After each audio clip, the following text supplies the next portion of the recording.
آمنوا ليبلونكم الله بشيء من الصيد تناله أيديكم ورماحكم ليعلم الله من يخافه بالغيب فمن اعتدى بعد ذلك فله عذاب أليم صدق الله العظيم.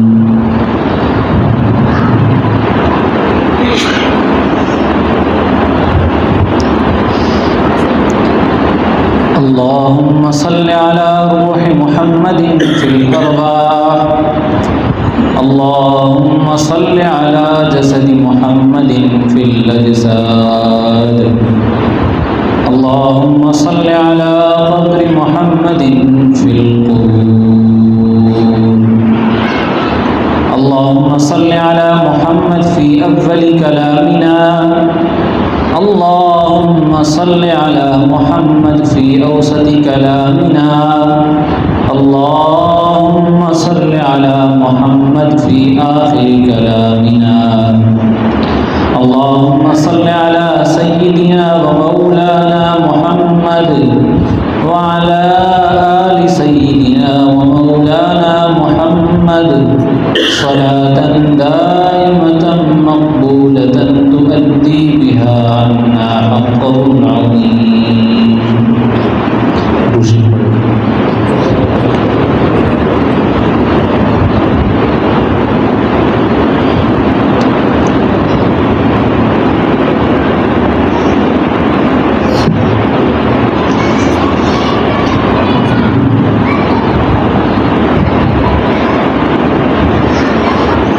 اللہ تعالیٰ نے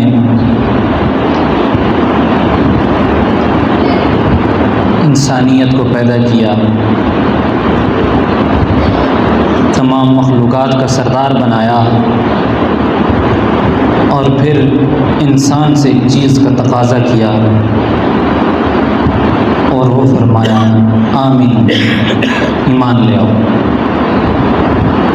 ایمان کا تقاضا اللہ تعالیٰ نے انسان بنانے کے بعد، انسان کی پیدائش کے بعد، بچے پر بالغ ہونے کے بعد جس چیز کا تقاضا اللہ تعالیٰ کی طرف سے انسان پر متوجہ ہوتا ہے وہ ہوتا ہے ایمان کا تقاضا۔ اللہ تعالیٰ کا ہمیں پیدا کرنا اور ہم سے ایمان کا تقاضا کرنا، یہ اللہ تعالیٰ ہمیں کہتے ہیں کہ تم ایمان لے آؤ۔ اب ہم اللہ تعالیٰ پر ایمان لے آتے ہیں۔ اللہ تعالیٰ ہم سے صرف تقاضا کر سکتے تھے کہ تم ایمان لے آؤ۔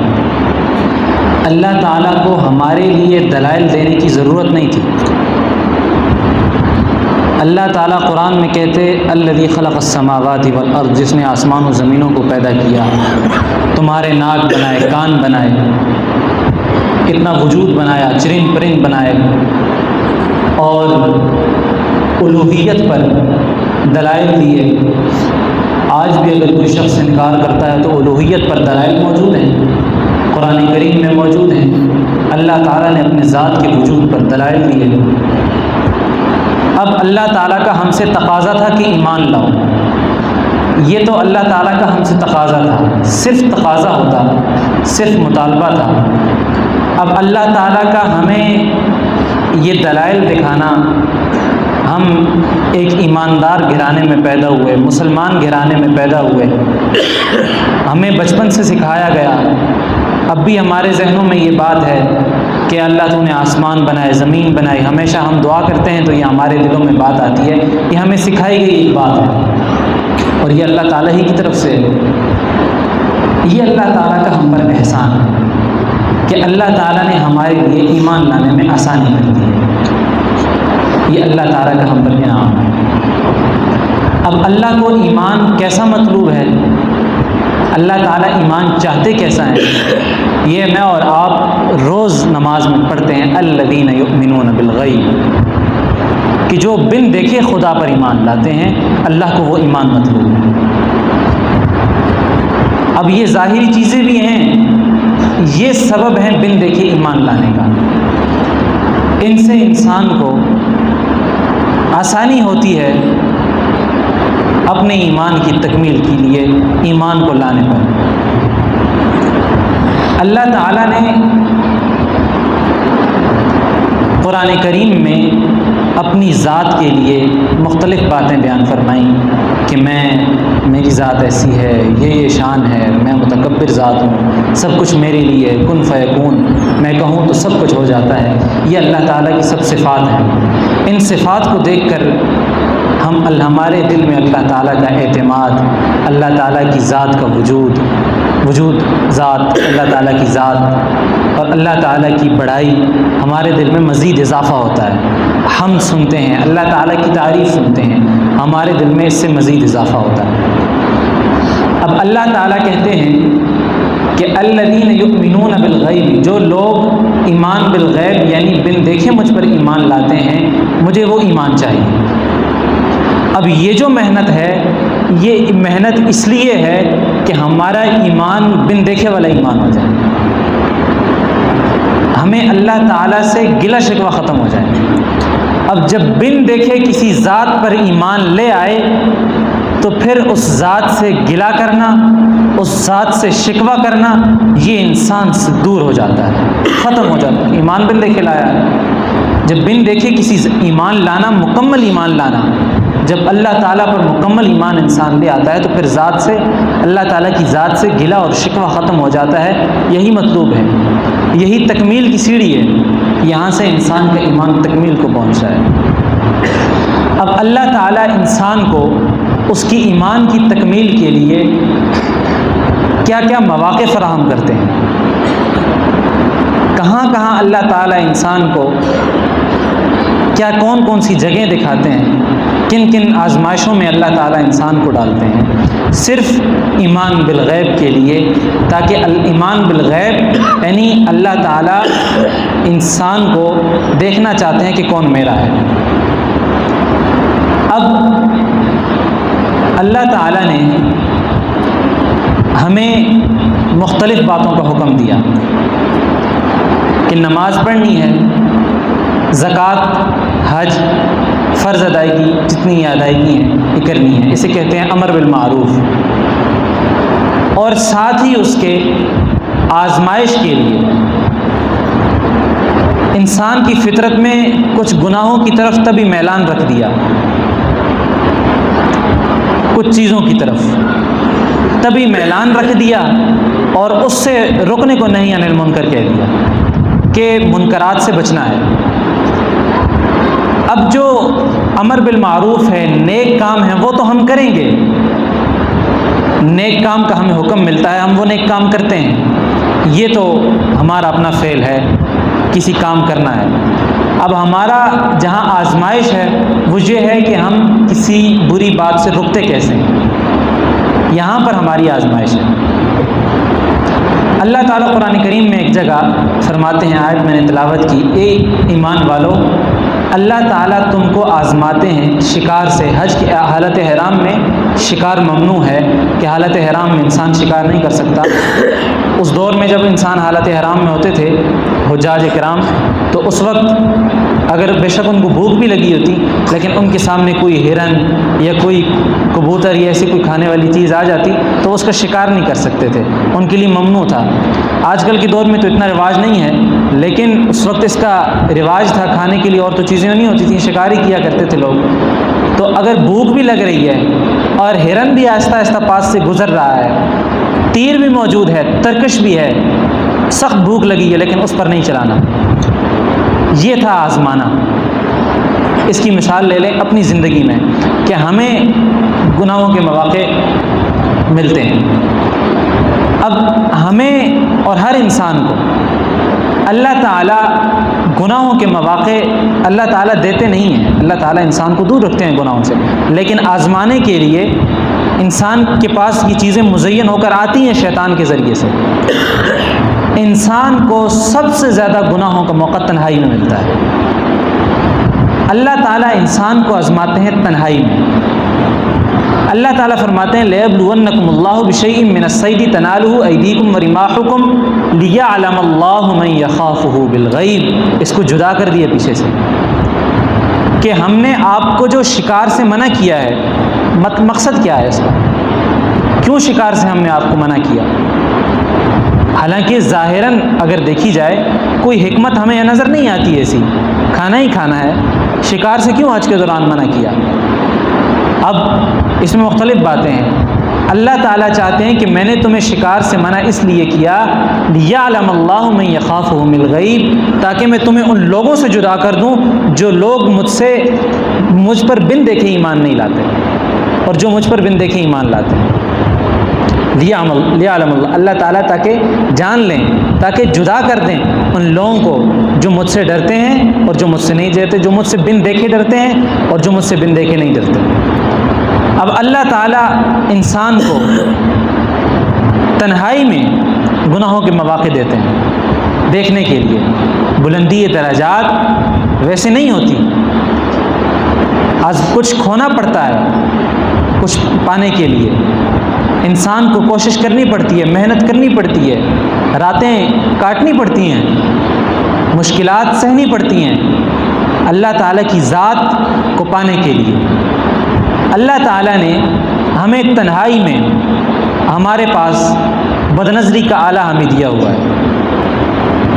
اب اگر ہم اپنے معاشرے میں دیکھیں، اپنی گریبان میں جھانکیں، تو ہمیں ہمارے ساتھ لگے ہوئے کتنے گناہ ایسے ہوں گے جو ہم تنہائی میں کرتے ہیں۔ ظاہراً تو ہمارا حلیہ ٹھیک ہے، 200 آدمیوں کے سامنے، 300 آدمیوں کے سامنے، رشتہ داروں کے سامنے، خاندان کے سامنے، کچھ لوگوں کے سامنے، عزیز و اقارب کے سامنے میں نماز بھی نہیں چھوڑتا، میں کوئی بری حرکت بھی نہیں کرتا، میں کوئی غلط بات بھی نہیں کرتا، اعزاء و اقربا کے سامنے، لوگوں کے سامنے کوئی غلط چیز بھی نہیں دیکھتا۔ کیوں؟ تاکہ وہ مجھے برا نہ سمجھیں۔ وہ کیا کہیں گے کہ یہ تو ایسا آدمی ہے۔ اب جو ہمارے ظاہراً ہمیں گناہ کے مواقع میسر ہوتے ہیں، ہم ان سے رکتے ہیں، کیوں؟ لوگوں کا ڈر ہوتا ہے۔ لیکن جب تنہائی میں یہی گناہ ہمیں میسر ہوتے ہیں تو اس وقت تو اللہ کی ذات دیکھ رہی ہوتی ہے۔ کیا ہمیں لوگوں کا ڈر اللہ کے ڈر پر غالب رہتا ہے یا اللہ کا ڈر لوگوں کے ڈر پر غالب رہتا ہے؟ اب اللہ کا ڈر جب غالب رہتا ہے تو اللہ اس وقت اپنے بندے کو سلوٹ پیش کرتے ہیں کہ یہ میرے ڈر کی وجہ سے اس تنہائی میں گناہ نہیں کر رہا، کہ اسے کوئی ذات دیکھ رہی ہے اور وہ میں ہوں۔ اللہ تعالیٰ انسان سے یہ چاہتے ہیں کہ اس کے گوشے گوشے کے اندر، اس کے دل کے اندر میری عظمت بیٹھ جائے اور میری عظمت کے ڈنکے اس کے دل کے اندر بجنا شروع ہو جائیں۔ اور جب اللہ تعالیٰ کی عظمت انسان کے دل کے اندر گر جاتی ہے، پھر انسان کا دل منبع انوارات بن جاتا ہے، اور تب تک دل میں فیضان رحمت، فیوزات، انوارات داخل نہیں ہو سکتے جب تک کسی شخص کو اللہ تعالیٰ سے ڈرنا نصیب نہیں ہو۔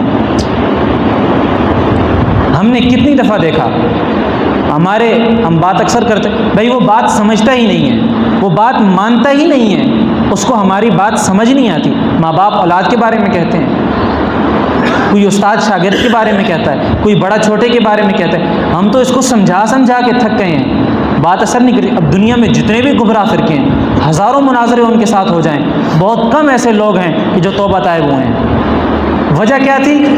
کہ دل کے اندر خشیت نہیں تھی، اللہ تعالیٰ سے ڈرنا نہیں تھا، ایمان بالغیب نہیں تھا، ایمان بالغیب کی رمق نہیں تھی۔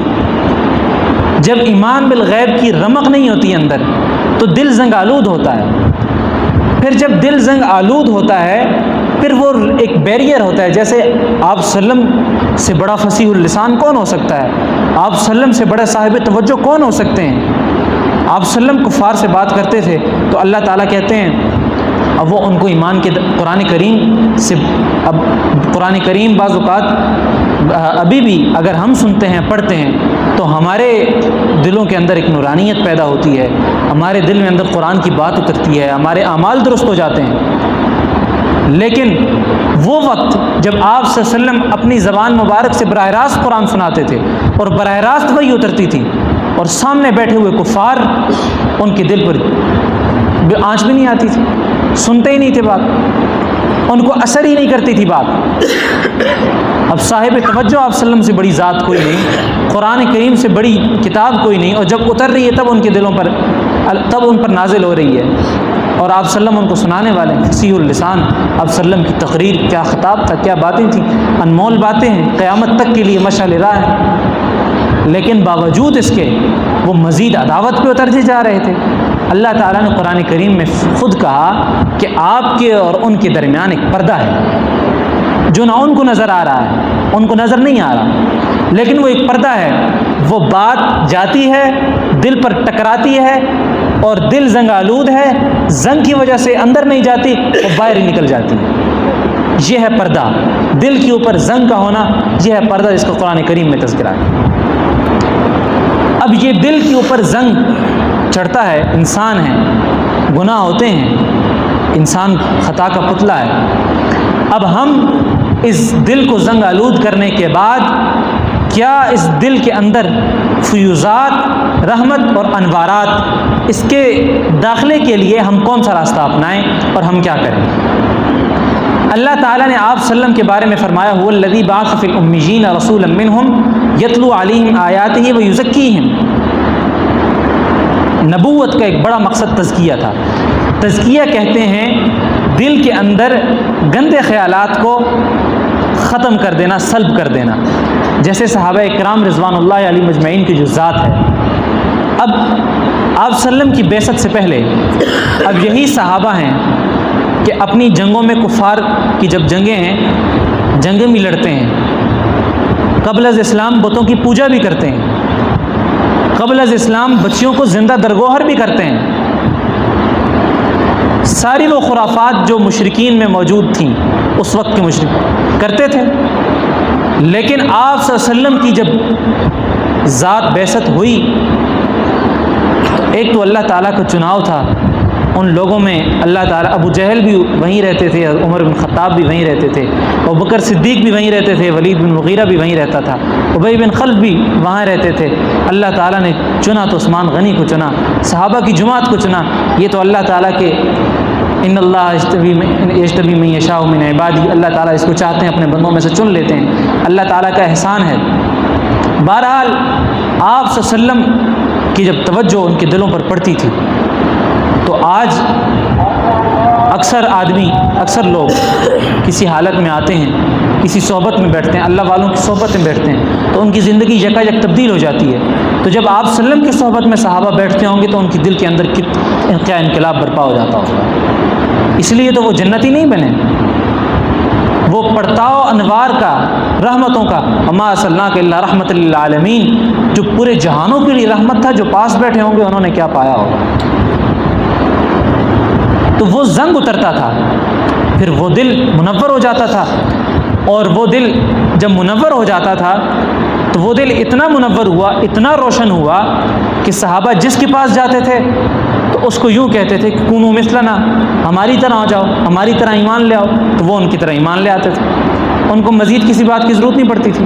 اور آج بھی وہ رحمت کا فیضان چل رہا ہے، وہ دلوں سے سینہ بسینہ رحمت کا فیضان چل رہا ہے۔ آج بھی اگر کسی کے چہرے کو دیکھ کر اللہ یاد آتا ہے، آج بھی اگر کسی کی صحبت میں بیٹھ کر زندگی بدلتی ہے تو وہی صحابہ کے دلوں سے فیضان چلا ہوا آ رہا ہے، اور وہ فیضان آج بھی لوگوں کو منور کر رہا ہے۔ بہرحال جو زندگی کا مقصد ہے، خلاصہ ہے جس کی طرف بات ہو رہی تھی، وہ یہ ہے کہ ہم اپنے دلوں کو زنگ آلود کیسے کریں، زنگ آلود کی ختم کیسے کریں۔ زنگ جب لگا ہو تو ان دلوں کے اندر سے زنگ کیسے ختم کریں؟ تو ختم کرنے کے لیے سب سے پہلے والذین جاہدوا فینا، کوشش ضروری ہے، انسان کے لیے کوشش ضروری ہے۔ کوشش کے بعد لنہدینہم سبلنا، راستوں کی کشادگی ہو جائے گی، راستے سیدھے ہو جائیں گے، رہنمائی ہوگی، اللہ تعالیٰ آسانی پیدا فرما دیں گے۔ انسان کے لیے ہر موقع پر انسان کو کوشش کرنی چاہیے۔ اور تزکیہ کی بات ہو رہی تھی کہ تزکیہ کسے کہتے ہیں؟ تزکیہ کہتے ہیں کہ دل سے زنگ کو ختم کر دینا۔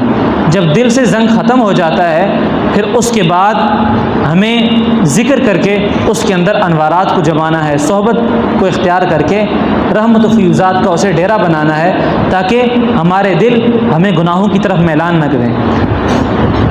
وَإِمَّا يَنزَغَنَّكَ مِنَ الشَّيْطَانِ نَزْغٌ فَاسْتَعِذْ بِاللَّهِ، جب شیطان کی طرف سے تمہیں کوئی کچوکا لگے تو اللہ تعالیٰ کی پناہ مانگو۔ اب جب ہم توبہ کرتے ہیں تو اللہ تعالیٰ کہتے ہیں کہ میں توبہ کے بعد معاف ثم تاب علیہم لیتوبوا، کہ توبہ کے بعد میں سب کو معاف کر دیتا ہوں، توبہ کے بعد سب کچھ معاف کر دیتا ہوں۔ اب جب اللہ توبہ کے بعد سب کچھ معاف کر دیتے ہیں، توبہ کے بعد سب کچھ معاف کر دیتے ہیں، اس کے بعد بھی اگر انسان کے دل کے اندر یہ خیال رہے کہ میری توبہ قبول نہیں ہوئی، تو یہ گناہ اس سے بڑا گناہ ہے جو اس نے پہلے گناہ کیا ہے۔ یہ اللہ کے وعدے پر اشکال ہے۔ اللہ کہتے ہیں میں معاف کرتا ہوں، اور آپ توبہ کر کے، سچی توبہ کر کے، ندامت اختیار کر کے کہہ رہے ہیں میری توبہ قبول نہیں ہوئی۔ اور صحابہ اکرام کا واقعہ ہے، اس میں وعلی الثلاثة الذين خلفوا حتى اذا ضاقت عليهم الارض وضاقت عليهم انفسهم وظنوا ان لا ملجا وضاقت عليهم الارض بما رحبت وضاقت عليهم انفسهم وظنوا ان لا ملجا من الله الا اليه۔ اس درجے کی ندامت چاہیے۔ کچھ صحابہ تھے جو جنگ میں رہ گئے تھے جانے سے کسی وجہ سے، پھر ان کو اس قدر ندامت ہوئی۔ ستون ابی لبابہ آج بھی حرم میں موجود ہیں، مدینہ منورہ میں مشہور ہیں وہاں کر، تو صحابہ نے اپنے آپ کو ان ستونوں کے ساتھ باندھ دیا تھا، اور ایسی ندامت کہ قرآن کہہ رہا ہے وَظَنُّوا أَن لَّا مَلْجَأَ مِنَ اللَّهِ إِلَّا إِلَيْهِ، کہ صحابہ نے کہا کہ یا اللہ اب تو ٹھکانے ہی آپ ہیں، یا اللہ اگر ہماری توبہ قبول نہیں ہوگی تو ہم کہیں نہیں جاتے، ہم آپ کے ہی ہیں۔ اس درجے کی ندامت صحابہ کے دلوں میں پیدا ہوئی کہ قرآن نے کہا اللہ ملجأ من اللہ الا الیہ۔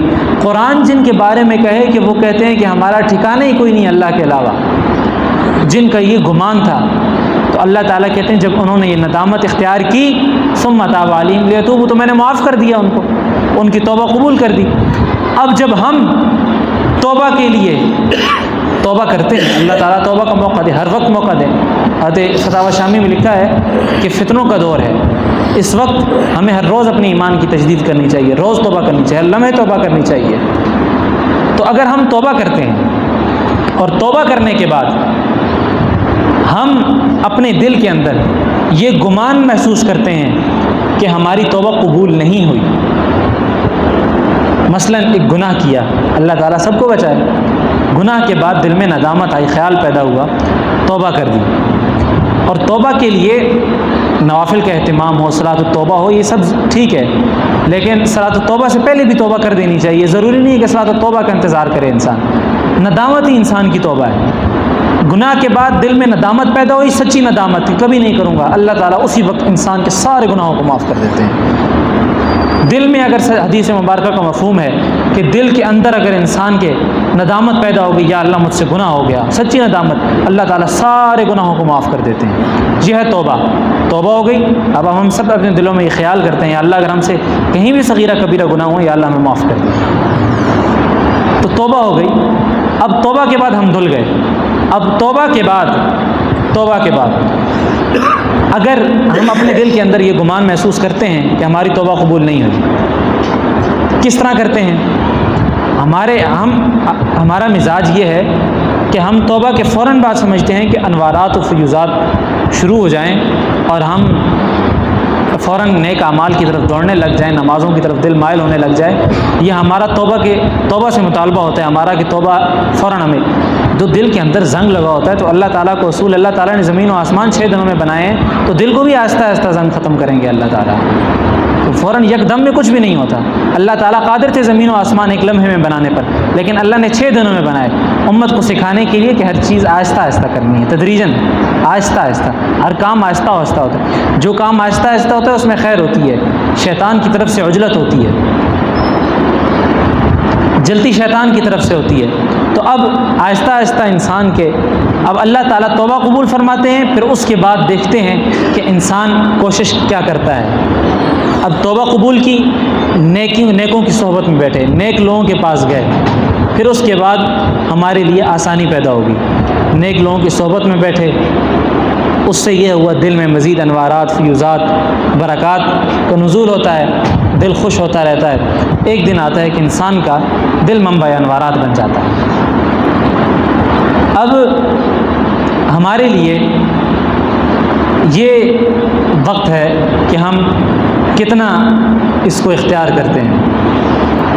تو جیسے ایک بات کہی کہ توبہ کے بعد ہمیں یہ خیال آنا کہ ہماری توبہ قبول نہیں ہوئی، یہ اس گناہ سے بڑا گناہ ہے جو گناہ پہلے ہوا ہے۔